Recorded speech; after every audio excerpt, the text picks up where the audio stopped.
High friends, good morning. Welcome back to my channel Mallika লাইফস্টাইলে তোমাদের সবাইকে স্বাগত। দেখো, সোনাও ঘুম থেকে উঠে পড়েছে আর সোনাকে নিয়ে আজকে ব্লগটা শুরু করছি। সোনার লজ্জা পেয়ে গেছে, ওকে বলছি সবাইকে গুড মর্নিং করো, তার জন্য ও একটু লজ্জা পেয়ে গেছে, তাই লজ্জা পেয়ে আমাকে জড়িয়ে ধরেছে। ঘুম থেকে উঠেই ক্যামেরা ওর সামনে ধরেছি, তো তাই ওর একটু হয়তো ওয়ার্ড লাগছে। দেখো, ও ব্রাশ করতে চলে এসেছে, ওর হাতে ব্রাশ ধরিয়ে দিয়েছি। ও কি করে, মানে ব্রাশটা ওর জিভে দিয়ে ঘষা শুরু করে, কারণ ও হচ্ছে কলগেটটা একটু মিষ্টি মিষ্টি লাগে তো ওটা খেয়ে নেয়। এখনো ব্রাশ করাটা সেইভাবে বোঝে না। আমি আমি করে দিতে চাইছি কিন্তু ও সেটা দেবে না, ও নিজেই করবে। প্রত্যেকদিন ও এটাই করে, আমাকে দেয় না, ও নিজেই করবে। দেখো, আমি রান্নার কাছে চলে এসেছি। ফ্রিজ থেকে মাছ বের করে নিয়েছি, আগের দিনে আনা মাছ ছিল ফ্রিজে, সেগুলো বের করে নিয়েছি। ওখান থেকে কিছু মাছ নিয়ে নেব আর সেটা দিয়ে আমি ঝটপট রান্না বসিয়ে দেব, কারণ ও আবার বেরোবে। চিংড়ি আছে আর কিছু, এই মাছটাকে কি বলে ঠিক জানা নেই, যা হোক এগুলো দিয়ে রান্নাটা করে নেব। রান্না বান্না হয়ে গেছে, এখন আমি চলে এসেছি জামা কাপড় গুলো কেচে ধুয়ে সেগুলো মেলতে। দেখো, আজকে বেশি একটা রোদ নেই, তাই ভাবলাম ঝটপট জামা কাপড় গুলো আগে ধুয়ে গেছে মেলে দিই, না হলে আবার শুকাবে না। যেহেতু বাবুর অনেক জামা কাপড় থাকে, না শুকালে খুব অসুবিধা হয়ে যায়। মোটামুটি যেটুকু শুকায় তারপরে ঘরে মেলে দিলেই হয়ে যায়। তাই ঝটপট করে আগে জামা কাপড় গুলো মেলে দিয়ে আসলাম। বর্ষার দিনে এই একটা সমস্যা, জামা কাপড় শুকানো। আর বাচ্চা থাকলে তো সে একটু বেশি প্রবলেম থাকে, কারণ হচ্ছে বাচ্চাদের তো বেশি জামা কাপড় হবেই, আর সেগুলো কাচা ধোয়া তো রেগুলার করতেই হবে। দেখো, আবার রোদ দিচ্ছে, ও মেঘলা ছিল, এখন আবার রোদ উঠে পড়লো। তারপর আমি চলে গেলাম ঘর মুছতে, কারণ আজকে বৃহস্পতিবার, ঘরটা মুছে তারপরে পুজো, বাবুকে খাইয়ে দিয়ে পুজো করতে বসতে হবে আমাকে আবার। সিঁড়ির ওই জায়গাটা রেগুলার মুছতে হয়, কারণ ওখানে বসেই ও খাওয়া দাওয়া খেলা ওইখানেই বেশিরভাগটা ও থাকে। ওর ওই জায়গাটা খুব পছন্দের জায়গা। একাই সিঁড়ি বেয়ে উঠে গিয়ে ওখানে বসে বসে খেলা করবে। খাওয়াতে গেলেও ও ঠিক ওখানে চলে যাবে, ওখানে বসেই সবকিছু করবে, তাই ওই জায়গাটা রেগুলার মুছতে হয়।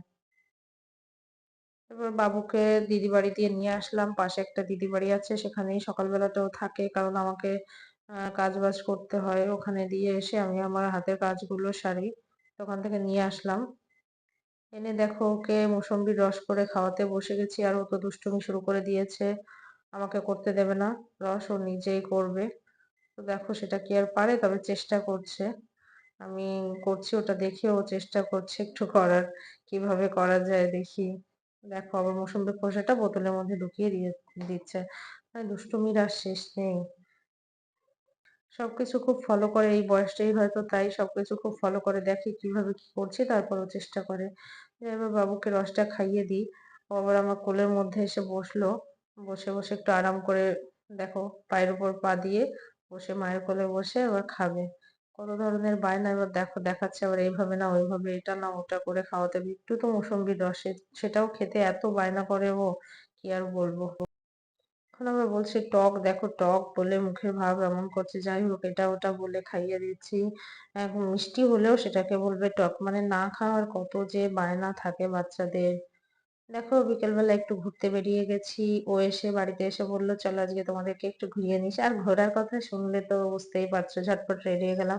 আর এই দুষ্টুটা দেখো, ও বসবে না, ও গাড়িতে বসতেই চাইছে না, শুধু দাঁড়িয়ে থাকবে। আর হাওয়াটা লাগছে ভালো লাগে, আর ওর বাবার গলাটা জড়িয়ে ধরে থাকবে। ওর এগুলো খুব ভালো লাগে। ঘুরতে বেরিয়েছি মানে ওর তো খুব মজা, খুব আনন্দে আছে। খুব ভালো লাগছে, গাড়িতে করে ঘুরতে বেরোলো খুব আনন্দ পায়। মুখে হাসি আর ধরছে না যেন, আনন্দে কি করবে ও নিজেই বুঝতে পারছে না, খুব আনন্দ। ঘোরাঘুরি বলতে একটু রাস্তা দিয়ে বেশ গাড়িটা করে ঘুরছি, আর বেশ ভালো লাগছে এই গরমের মধ্যে। দেখি কোথায় একটু যাওয়া যায়। চলে আসলাম পাশেই একটা, রাস্তার পাশে একটা মাঠ দেখি, এটাকে আম্বেদকর মাঠ বলা হয়। এখানে দেখো ঘাস, কাশফুল ফুটতে শুরু করে দিয়েছে। এই পাশটাতে এখনো একটাও ফোটেনি, তবে দেখি ওই দিকটায় ফুটেছে কিনা দেখবো সামনের দিকে গিয়ে। কাশফুল অলরেডি ফুটতে শুরু করে দিয়েছে, দেখে তো বোঝা যাচ্ছে মা দুর্গার আসার সময় হয়ে গেছে, মা দুর্গা সেটা বলেই দিচ্ছে। দেখো এই দিকটা দেখো কাশফুল ফুটতে শুরু করে দিয়েছে। তা আমরা ভাবলাম একটু দেখি একটু সেলফি তুলে নিই, কিন্তু আমি আবার, ও ও বললো আমি এখানে দাঁড়াই, তুমি একটা সেলফি নিয়ে নাও আমার আর বাবু, কিন্তু আমি সেটা না করে আমি ভিডিও করতে শুরু করে দিয়েছি। কি করবো, আমি ভাবলাম ভিডিওটা করে নিই, তাহলে তোমাদের সঙ্গে একটু শেয়ার করা যাবে।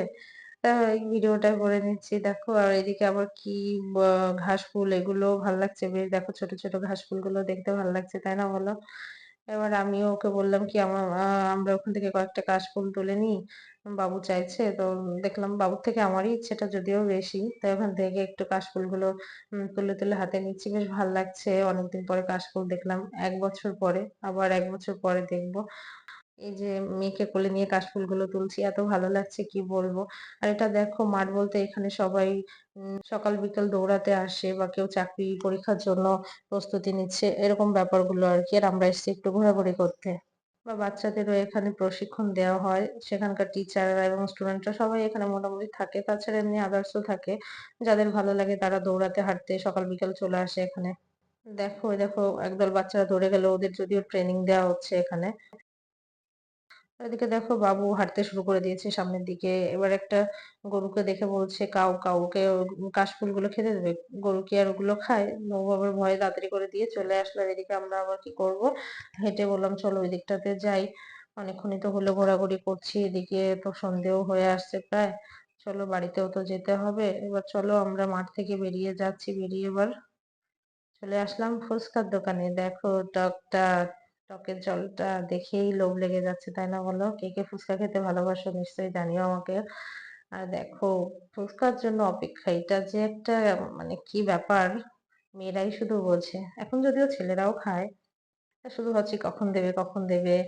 এই তো এক্ষুনি দেবে, বাহ! এবার এবার আমি এটাকে মুখে দেবো। ওহ, স্বাদটা বুঝো। যখন এই এডিটিংটা করছি দেখে মনে হচ্ছে যেন এখনই গিয়ে আবার একটু ফুচকাটা খেয়ে আসি। চলো মন ভরে ফুচকাটা খেয়ে নিই। কিন্তু শুধু জল ফুচকা খেয়ে আর মন ভরলো না, নিয়ে নিলাম দই ফুচকা। দই ফুচকাটা দেখি কেমন খেতে, ওকে বললাম তুমি একটু আগে টেস্ট করে দেখো তো কেমন খেতে। দেখি ও এবার খাচ্ছে কি বলে।